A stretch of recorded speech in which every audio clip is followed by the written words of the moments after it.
want to be honest with you. This video almost never got finished. After a streak of writerly flow, I was feeling really good about my art, flying high and having all those plans for the future. I was in the middle of an inspiring video that I meant to share with you when it all came crashing down. The irony. Here I was editing an uplifting, inspiring video about making our art our own in the face of adversity when I found in the mail a cost estimate from my dentist for a proposed procedure that my health insurance didn't entirely cover. The excess amounted to more than I earn in my side job in a year. At first, I was shocked. Then I thought there has to be a mistake. Then I had a meltdown. I cried. Actual tears for the first time in years. Because it was finally more than I could take. This was it. Life cost me more, literally, than I could afford. Why even bother getting up in the morning? Hardly anybody would notice if I didn't. And how could I keep going with my video or my writing? It was all lies. I was a failure. Crying in the arms of my partner helped me, and I am insanely grateful for that. I am so very lucky to have that. But I felt broken and spent the rest of the day ignoring real life, playing video games. That could have been the end of it. That could have been the moment when I finally gave up on art and hope in general. I don't have to explain how desolate life feels sometimes. You know. And yet I couldn't help this feeling of regret. Wasn't this unfinished video supposed to be helpful in exactly such moments of despair? Instead of going to bed, I opened my video editing software at 1 a.m. in the morning and re-watched what I had so far. And what can I say? The images, the music, and even the words I spoke in it lifted my spirits, although they needed some revising in light of my current emotional state. Because I want my art to be honest and relatable. And yet, I can't help but think that if those clips made me feel better just by being there, they might be good for someone else. So here it is. With a laughing and a crying eye, I'm making this life my own. Stay awesome.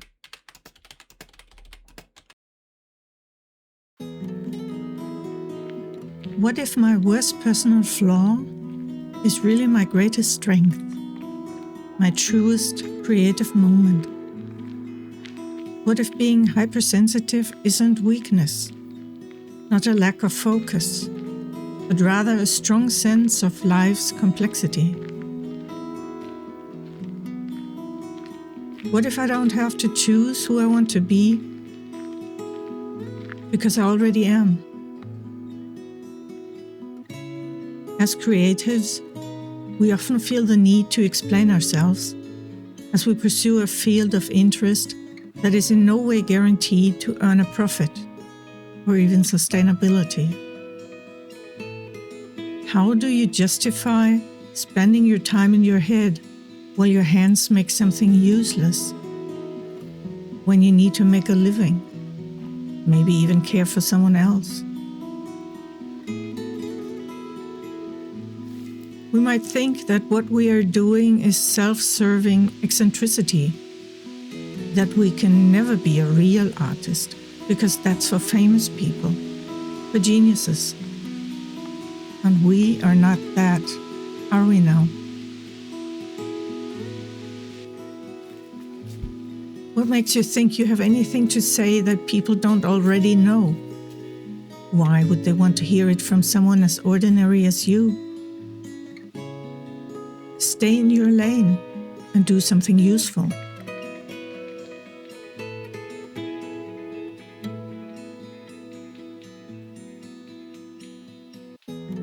If anyone said this to someone you love, it would hurt, wouldn't it? How can they say something so harsh and disparaging? How can they actually mean it? And yet, many of us talk down to ourselves that way all the time, until we're too afraid to even try anymore. But art has a funny way of clinging to us, and so we redress it as something socially acceptable. I'm not making art, I'm just dabbling. This isn't art, it's just a side hustle.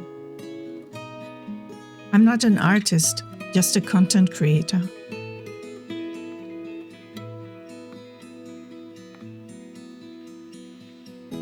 It's a dangerous tactic. Words have the power to create realities, not only in fiction. One day we wake up and realize that at some point we stopped following our inner convictions and adopted other people's misbeliefs as our own, until what we had to say was buried so deeply under mundane, everyday crap, we forgot it existed. We have bought into the narrative that life is all about the hustle, not about weird ideas, not about strange beauty, not about raw emotion. Real life comes with all strings attached.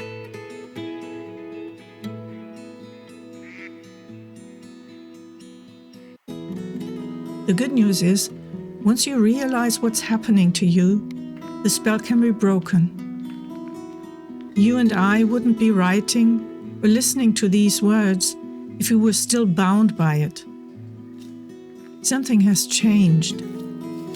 Something has been reawakened and reminded us of our younger selves who had this strong urge to create something meaningful.